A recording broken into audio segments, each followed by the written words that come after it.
My sister got pregnant at 15, so my parents forced me to pretend the baby was mine to protect our family's image. I was 17 when they handed me the baby and said, "From now on, she's yours." I didn't understand. Not fully. Not at first. My sister, Mallory, was 15 when she got pregnant.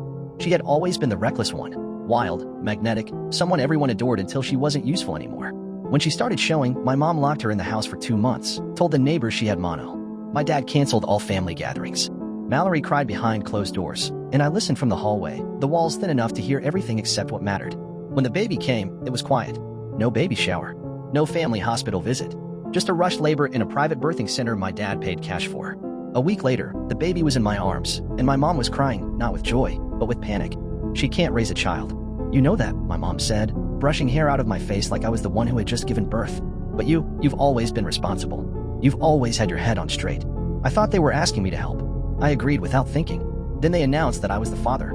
They didn't even warn me. One morning, a family friend came to drop off food. My mom introduced the baby, little Eliana, as our grandchild, through our son. I stared at her, mouth open.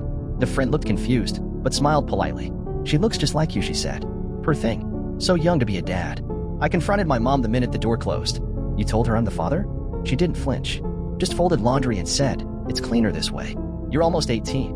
People will judge, sure, but it'll pass." But Mallory? She's 15. A pregnant teenager will ruin her life. She is a pregnant teenager. And she won't be. Not if you do this for your family. Mallory didn't speak for days. When she did, it was a single sentence. "Thank you for taking the fall." She didn't cry. She didn't apologize. I wanted to scream at her. I wanted to demand how she could let this happen. But I didn't, because I already knew the answer. The story they told was that I'd gotten a girl from another school pregnant, and she'd skipped town, leaving the baby with me. It was absurd, but not impossible. People pitied me. Teachers offered me extensions. My friends drifted away. At school, I became the kid with the kid. At home, I was Eliana's father in every sense except the truth. Midnight feedings. Diaper changes. I held her through her colic fits while Mallory locked herself in her room and blasted music. My parents praised me, called me a hero, said I was protecting the family's name. They even gave me a parenting award at my graduation, a joke plaque from the principal. Everyone laughed. I smiled and took it. I didn't go to prom. I didn't apply to colleges. I got a job at a gas station. Someone had to pay for formula. Eliana grew. So did the lie. Mallory started dating. Her freedom made me ache. I watched her live the life I was supposed to have. She came home late, sometimes tipsy, always smiling. Once, I caught her sneaking into the kitchen after midnight while I was feeding Eliana. "You're not supposed to be out," I said, too tired to yell. She looked at me, then the baby. "She's lucky to have you," she said. "She has you too." Mallory shrugged. "Not really." And then she walked out again. By 20, I had moved into the garage. My dad converted it into a small room, bed, mini fridge, crib in the corner. They said it would give me privacy. Translation, they didn't want a baby crying in the house. Mallory had a boyfriend by then. He was older, worked at some car dealership. One night, I heard him arguing with her in the driveway. "You have a kid," he shouted. "You never said anything about a kid." "It's not mine," she screamed back. The words hit like a truck. I knew she didn't call herself Eliana's mom, but hearing it out loud was different. The boyfriend drove off. She didn't cry. I started writing everything down. Every night after putting Eliana to sleep, I journal, dates, events, what Mallory said, what my parents covered up. At first it was therapy, then it became evidence. Part of me didn't know what I was collecting it for. The other part knew exactly. Eliana was 5 when she started calling me daddy without being prompted. She had my eyes, genetically impossible, but emotionally true. We were inseparable. I walked her to preschool, packed her lunch, read her bedtime stories. I wondered if she would ever know, if I'd ever tell her. That's when my parents dropped the second bomb. They wanted to legally adopt her. "It's time for you to have your life back," my mom said sweetly, handing me a pin. "Let us take her in. Raise her properly. You can go back to school." "I'm already raising her," I said. "We mean legally, as her grandparents." I laughed. A bitter, broken laugh. "I'm not signing her over. You're too young to raise a child. I've been doing it for 5 years." My father stepped in then. Calm, cold, hands folded behind his back. "You will do this," he said. "Because we said so. And because if you don't, we'll tell her everything. We'll tell her you lied. That you were never her father. That you're just the pathetic, jealous uncle who wanted to steal her away." I stared at him. And for the first time in my life, I realized something terrifying. They didn't care about me. They never did. This was about control. And they were about to lose it. I didn't sleep that night. Eliana was curled up beside me, her tiny hand resting on my chest like she always did when she was scared of the dark. I stared at the ceiling of my converted garage bedroom, counting the cracks in the drywall and listening to the hum of the old mini fridge. I kept hearing my father's voice. "We'll tell her you lied." I thought about what that would do to her. To learn her whole life was a fabrication, that the man she called daddy wasn't really her dad. I thought about the trust I'd built with her, every scraped knee I kissed, every nightmare I soothed. All of it shattered. I didn't want to lie anymore, but I didn't want to lose her either. The next morning, I skipped work. I went to the county clerk's office and asked for a consultation with a family law attorney. A middle-aged woman named Carla with red lipstick and tired eyes gave me a free 30-minute session. I told her everything. Not in the way I told my friends, brushing over details to avoid pity, but everything. Her expression shifted slowly from confusion to disbelief to something like rage. "You've been raising her as your daughter," she said. "Since birth?" "Yes." "And the biological mother is your sister?" "Yes." She leaned back and exhaled. "You've got a case. A complicated one, but a case." I nodded. "I don't care what it takes. I want custody. Real custody. I want her to be mine legally." She tilted her head. "And what about the parents? They can burn." Mallory found out first. She cornered me in the garage a week later, after I served her with paperwork. "What the hell is this?" she hissed, holding the envelope like it was radioactive. "You abandoned her. You gave her to me. You let everyone think she was mine. And now you want to keep her like she's some kind of pet? She is mine." Mallory stepped forward, her face red, but her voice dropped. "You're trying to erase me. You erased yourself." She slapped me. Hard. I didn't hit back. Just turned and picked Eliana up from her coloring book and walked away. My parents were quieter. Colder. They lawyered up fast and tried to countersue, petitioning for full custody as Eliana's true legal guardians. My father used every connection he had, dug up dirt on my employment history, claimed I was unstable, volatile, a liar. They even tried to use my journals, ones they stole from my drawer, as evidence I had been obsessively documenting the child for future leverage. But they underestimated something important. Eliana. She knew who fed her, who bathed her, who sat through the kindergarten play when no one else showed up. During the custody interview, she sat on my lap and said, "I want to live with Daddy. My real daddy, not the yelling ones." The judge noted that statement in the report. Mallory didn't even attend the final hearing. My parents sat stiffly across from me, watching the judge flip through pages of testimony and psychological evaluations. At one point, my mom tried to cry. The judge didn't flinch. 2 weeks later, I got the ruling. Full custody. Eliana was legally mine. The fallout wasn't dramatic. No shouting. No fists. No police. My parents just stopped speaking to me. Mallory moved out. Got pregnant again 2 months later. Different guy. Same story. I heard through a mutual acquaintance that my dad sold the house and left the state. My mom followed. I never saw either of them again. Sometimes I wonder if they still tell people I ruined the family.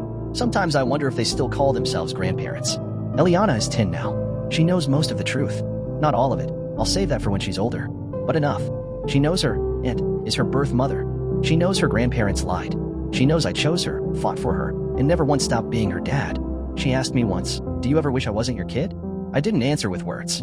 I just hugged her so tight she had to wiggle free to breathe. She giggled and said, okay, I get it. Sometimes, when the house is quiet and she's asleep, I pull out the plaque from high school, the Joke Parenting Award. It used to feel like a cruel reminder of everything I'd lost. Now, it's proof I survived it. All of it. And I won. For a few months after the court ruling, I kept expecting the ground to shift beneath me. That's what trauma does to you. Even when things are quiet, even when the papers are signed and the ink is dry, you keep bracing for the next explosion. But it didn't come. My parents vanished like they'd never existed, just ghosts who left behind silence, bad credit, and a name I no longer wanted to share. Mallory went full radio silence too, but that didn't surprise me. She wasn't someone who knew how to face consequences, just someone who handed them off to the nearest body and disappeared. Eliana didn't ask about them much. She just called me dad, hugged me extra tight when she was scared, and ran home from school like I was the best part of her day. Every time she did that, something inside me cracked and healed at the same time. I thought we were finally okay. I was wrong. The first sign came on a Thursday morning, nearly a year later. I was rushing to get Eliana ready for school. She was brushing her hair in the mirror, humming some song I didn't recognize, while I packed her lunch. "Dad," she said, her voice light but cautious. "Yeah, why did Grandma send me a birthday card?" I froze mid-sandwich. I hadn't told her it was coming. Hell, I didn't even know it was coming. But there it was sitting on her dresser like a snake in a shoebox. Pink envelope, glittery cursive letters, and inside, a message that made my stomach churn. To my sweet Eliana, who I will always love no matter what lies you're told. Grandma is just a phone call away. Here's $50 for you to buy something special or save for when you need to find me. Happy birthday. Love, your real family. Attached was a crisp $50 bill and a phone number written in shaky blue ink. I didn't yell. I didn't tear it up. I didn't scream like I wanted to. Instead, I walked into the bathroom, shut the door, and threw up. That night, after Eliana went to sleep, I sat at the kitchen table staring at the card. I had changed our address, our phone numbers. I even went through the trouble of having our names unlisted in public databases. There were layers of protection between us and them. So how did she find us? I called Carla, the family attorney, and she walked me through some worst-case scenarios. She's testing the waters, she said. She wants to know if she still has access. If she gets no response, she might go quiet again. Or she might escalate. Can I file a restraining order? You can try, but it'll be tricky. She hasn't made a direct threat. It's manipulative, but technically legal. So what do I do? Watch for patterns. Keep the card. Document everything. And be honest with Eliana, as much as you can. The next week, Eliana got a text from an unknown number. You looked so pretty in your school photos. I miss you. Attached was an old photo of her in kindergarten, wearing her red and blue backpack and smiling at the front door, our front door. It had to be recent. That photo hadn't been shared anywhere publicly. It was taken from the street. I bought blackout curtains that day, installed a new security camera, slept with my phone on my chest and my heart pounding loud enough to wake the neighbors. I couldn't tell Eliana everything. Not yet.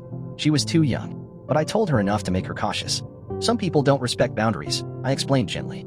They don't understand that when someone says, leave me alone, they need to listen. She nodded. Like bullies. Exactly. And she never mentioned the card again. 2 months later, Mallory showed up at my work. It was a slow afternoon at the gas station. I was restocking snacks when I looked up and saw her standing by the counter, sunglasses, lipstick, and a smirk that hadn't aged a day. My blood ran cold. Hey, big brother, she said. Got a minute? I said nothing. Just walked around the counter, grabbed my phone, and made it clear I was ready to call the cops. She rolled her eyes. Relax. I'm not here to kidnap her. You're not here at all, I said. You have no rights, no voice, no place. Mallory reached into her purse and pulled out a manila envelope. She slid it across the counter like we were in some bad mob movie. What is this? Closure, she said, and turned to walk out. I opened it 5 minutes later. Inside were a dozen printed screenshots from some group chat I didn't recognize. Photos, posts, conversations. All about Eliana. Turns out my parents had joined some twisted Facebook group for estranged grandparents. The kind where people share tips on how to get custody, how to manipulate family court, how to convince kids their legal guardians are liars. They were active members. My mom had written posts about me, called me abusive, claimed I was mentally unstable and using Eliana as emotional leverage. Said she was praying for a chance to save her granddaughter from growing up with a deranged, possessive freak. My father had commented under a photo of Eliana with, she looks like her mother. Still time to undo this mistake. I read those words 3 times and still couldn't make sense of the rage they ignited in me. I kept every page. That night, I filed for a protective order. This time, the judge approved it. It wasn't much, a piece of paper, a legal warning, but it meant I had grounds to press charges if they came near us again. Still, it wasn't enough to sleep easy. So I made a decision. I quit my job, packed our things, enrolled Eliana in a new school 3 states away. We left in the middle of the night, just me and her and everything we could fit in the trunk of a second-hand Honda. I didn't tell anyone, not even Carla. Just disappeared. The transition wasn't easy. Eliana cried the first week. Mr. Old School. Her friends. The park with the duck pond. I let her cry. I cried too. Then I wiped her tears and said, this is our new life. Just you and me. And eventually, it worked. We made new routines. New pizza nights. New bedtime stories. Eliana started ballet. I started working at a local library, quieter, steadier hours. Safer. For a while, I let myself believe we'd finally escaped it. Then, one night, Eliana asked me a question that shattered me. Was Mallory nice to me when I was a baby? I paused. She was sitting on the floor in pajamas, brushing her doll's hair. Why do you ask that? I said carefully. She shrugged. I had a dream she hugged me and said I used to be hers. I stared at her, my mouth dry. She said that in your dream? Yeah, but it felt real, like a memory. I swallowed hard. Well, Mallory gave you to me because she knew I'd take care of you better. That's what matters. Eliana nodded, but I saw something shift behind her eyes. A question she wasn't ready to ask. A truth she was slowly circling. And I knew. It was only a matter of time before she asked everything. She asked the full question on her 12th birthday. I had taken her to her favorite diner, just the 2 of us, greasy waffles and whipped cream piled so high we both got sick. We were walking back to the car when she stopped in the parking lot, her pink hoodie pulled over her hair against the wind, and said it. Dad, why didn't Mallory want me? Just like that. I didn't pretend not to hear. I didn't ask her what she meant. I just unlocked the car, helped her inside, and once we were parked back in the driveway, I turned to her. She was young. She was scared. She wasn't ready. But she's my mom. She gave birth to you. But I'm your dad. She blinked fast, holding back tears. Does she miss me? I didn't lie. I don't think she knows how. She nodded slowly, quietly. I don't want to see her. But I still think about her. Is that okay? It's more than okay. 2 years passed. We stayed off the radar. New town. New school. New rhythm. I got better at parenting, learning when to give space, when to ask questions, when to just sit in silence and let her speak first. She got better at letting herself be a kid again. There were still nightmares, still weird dreams, still moments when she asked things like, "Would you still love me if I turned into Mallory?" And I always said, "Yes, you're not her. But even if you were, I'd still love you." Because the truth is, Eliana never chose any of this. I did. I chose her. Every single time. When she was 15, she found the folder. The one I thought I'd hidden well. Tucked behind tax records in the file cabinet. I came home to find her sitting at the kitchen table, a stack of papers in front of her, court transcripts, the custody ruling, printed screenshots from the Facebook group. She didn't cry. She didn't yell. She just looked up at me and said, "I get it now. Why you moved us. Why you were always tired." And then, "Thank you." That night, I told her everything. Everything I'd never said aloud. How I'd raised her from birth, thinking I was just filling in, but slowly realizing I couldn't let go. How my parents tried to gaslight me into giving her back. How Mallory never once said thank you, or sorry, or anything that resembled maternal instinct. She asked one question. If you hadn't fought for me, what would have happened? I didn't have to answer. She already knew. We've lived in the same quiet town now for 5 years. She's almost 18. Talks about college like it's this bright, impossible dream she's slowly turning real. She wants to study psychology, help kids like her. Like us. She still calls me Dad. She always will. Sometimes I still get birthday cards. No return address. No message inside.